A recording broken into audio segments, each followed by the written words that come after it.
Hello Virgo, welcome dito sa aking channel. Kalaran AKT, welcome. Alamin natin kung anong messages, vibration, gabay, energy para sa lahat ng Virgo. Okay Virgo.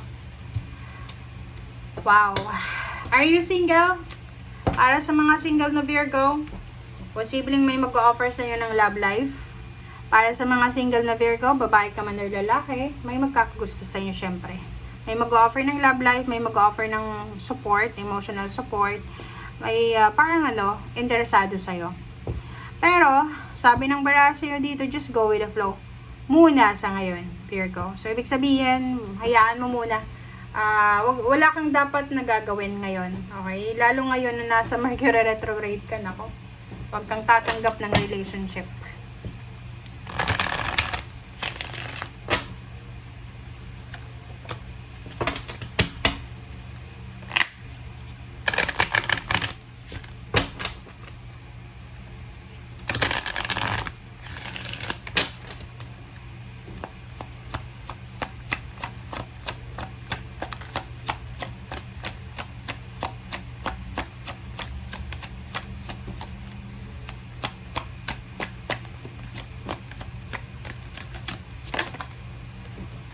Okay. Diba? Sabi ko sa'yo eh. Ang sabi ng bara sa'yo dito, Virgo, para mawalan ka ng, para hindi ka magka-problema, magka-anxiety or depression. Yan sa mga nagkakagusto sa inyo. Naku, wag kayong, wag yung tatanggapin. Yun lang. Hayaan nyo lang magkagusto sila sa inyo. Wala kang dapat na i-reply sa kanya. Like, kalimbawa, ayaw mo sa kanya, hayaan mo lang. Walang reply, para hindi niya alam kung may gusto ka or wala sa kanya. Another guys is 5th chakra Archangel Gabriel. May mga Virgo dito na posibleng namumroblema ka sa pera. Namumroblema ka sa trabaho.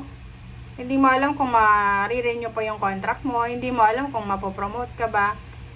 So, nagkaka-anxiety ka. It's either you're depressed or may anxiety ka because of your health. May health issues ka ba? Health issues and then pwedeng trabaho. Yun ang concern mo sa ngayon.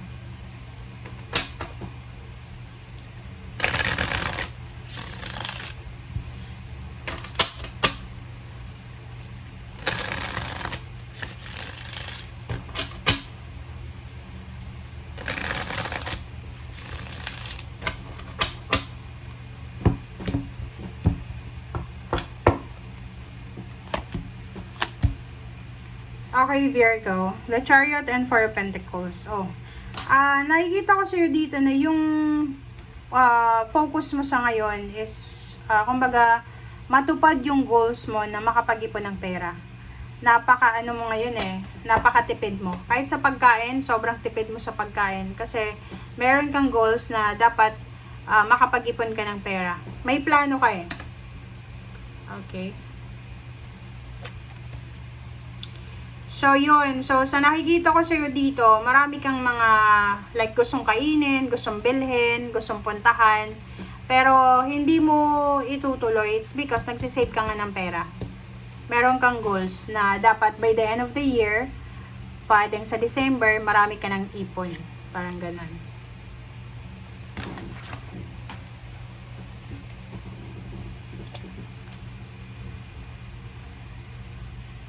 Alright, Justice.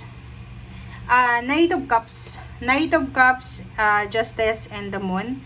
So, nakikita ko sa'yo dito, sa mga single to na Virgo, kung single kayong Virgo, siguro yun, medyo may trauma ka, na natatakot ka.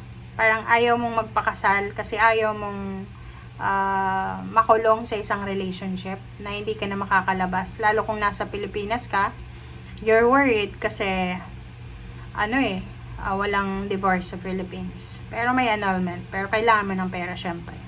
So, yun. You're parang worried na magmahal, mag-entertain ng relationship. Yung iba din sa inyo dito,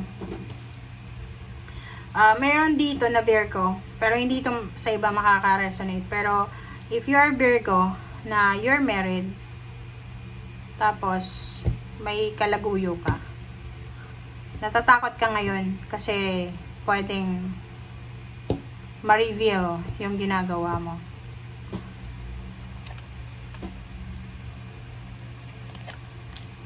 Mabunyag yung mga panloloko.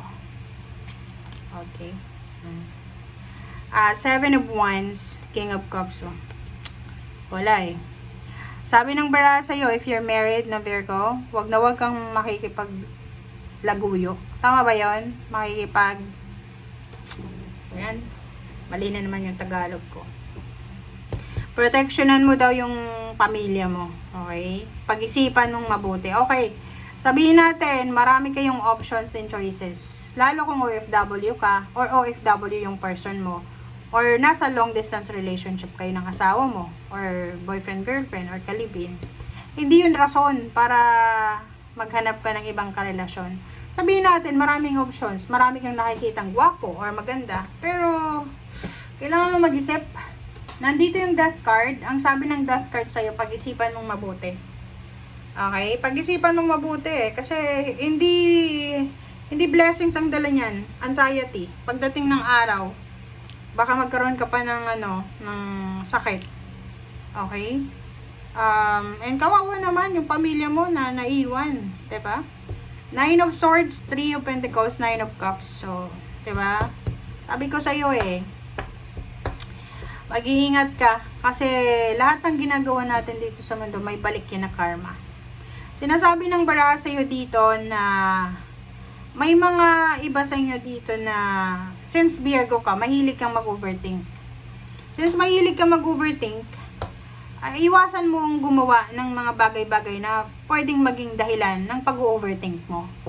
Okay? Iwasan mo yung sobrang pag-inom ng alak. Iwasan mo yung pagpupuyat. Okay? Sa usaping pera naman, nakikita ko sa'yo dito na kung nagne-negosyo ka, may sari-sari store ka, or kung ano man na negosyo meron ka, siguro ngayon, palugi na yung negosyo mo. So, medyo nag-aalala ka, nagpapanik ka kasi baka wala ka ng puhunan sa next time. Okay? Yung iba naman sa inyo dito, nag-aalala kayo na mawala ng trabaho kasi pwedeng breadwinner kayo or umaasa sa inyo yung parents nyo or mga siblings nyo or may pinag-aaral kayo. Okay, Six of Pentacles, Page of Wands, and Knight of Pentacles, the Fool. So, eto naman, sinasabi ng bara sa'yo dito na yun, wala kang dapat nakatakutan daw, Virgo. Kasi, alam nyo, kahit anong problema mayroon kayo sa ngayon, may problema ka sa pera. Sabi ng Zero the Fool dito, everyday makaka-survive ka. Everyday is parang opportunity na pwede tayong makaalis sa kung ano man na gusto nating layasan na buhay. Pangalawa, ikaw mismo, hindi ka dapat natatakot kasi marami kang skills. Kaya mong maghanap ng trabaho, kahit anong klase ng trabaho. And sinasabi ng bara sa'yo dito, sa future, marami kang makikilala na tao na posibleng makakatulong sa'yo. Mga connections, pwedeng magpahiram sa'yo ng pera or parang rekomenda sa'yo sa isang company or sa isang business. Okay? Thank you guys. Bye!